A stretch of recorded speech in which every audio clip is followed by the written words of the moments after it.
Hi everybody, it's Matt here, your local friendly neighbourhood vestibular migraine sufferer. So from seeing posts on the Facebook page and other videos, it seems like people are kind of having trouble explaining the symptoms to their loved ones, to people they're close to, their friends, to colleagues. So I thought I'd do a very quick kind of rundown video of kind of 10 of the main symptoms which you can play to them that should hopefully help fill them in on the illness. So it's kind of like, this video is kind of like a vestibular migraine greatest hits. So off we go. So number one, you're likely to have some form of dizziness. It may be really extreme where the room just constantly spins, and it might mean you'll be in bed for a length of time because you can't even get up and walk around.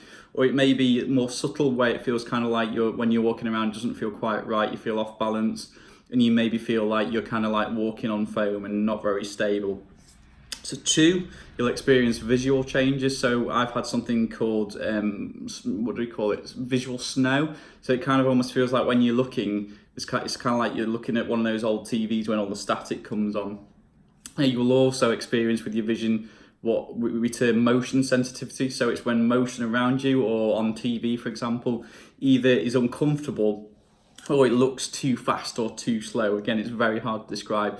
So number three, which is kind of linked to the visual stuff, is photophobia or light sensitivity, as we all know it as. So that's where you will, excuse me, I've got heartburn, again, doing one of these videos. So photophobia is where you will be sensitive to light, and it might be you're sensitive to electronic light.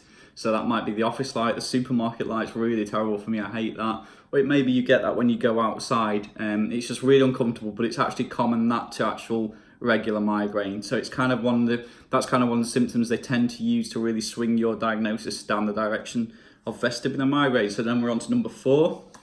This is really awful, but you will experience anxiety symptoms or depression symptoms, or both, as I had in my case. So if you think about it, that's actually perfectly normal because one, your body feels unbalanced, so it feels like it's going to have to protect itself, so it will stir up your anxiety. And also the kind of the mood part of the brain that controls those kind of moods is very interlinked with the vestibular symptoms and the part of the brain that the migraine's actually affecting. So it's kind of understandable. So don't feel like you're being weak or a wuss just because you're feeling those emotions. You cannot help it. The depression also tends to get fostered as well by the fact that you've been ill a long time, and it can really, really drag you down. So we're on number five. So that's pressured head.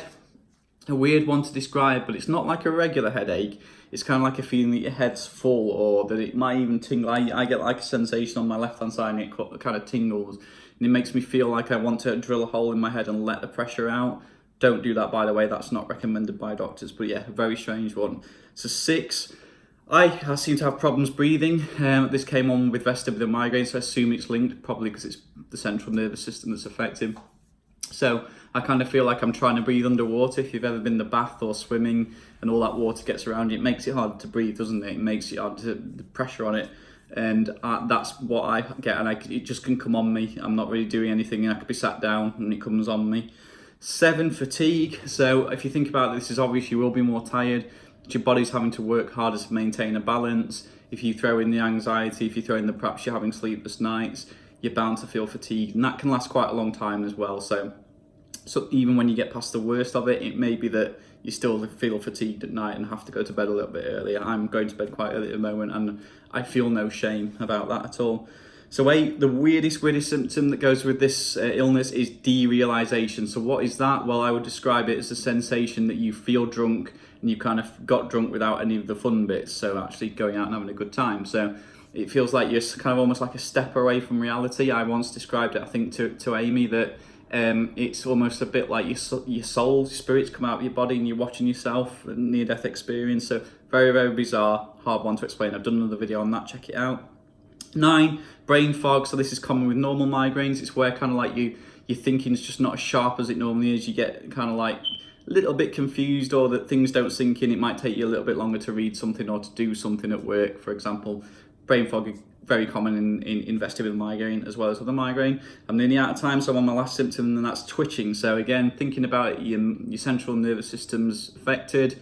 It's going to make parts of your body twitch, so I get it in my face and down into my neck. So hopefully that will help you. Hopefully that's a really good quick rundown that can show people in bite-sized, simple form.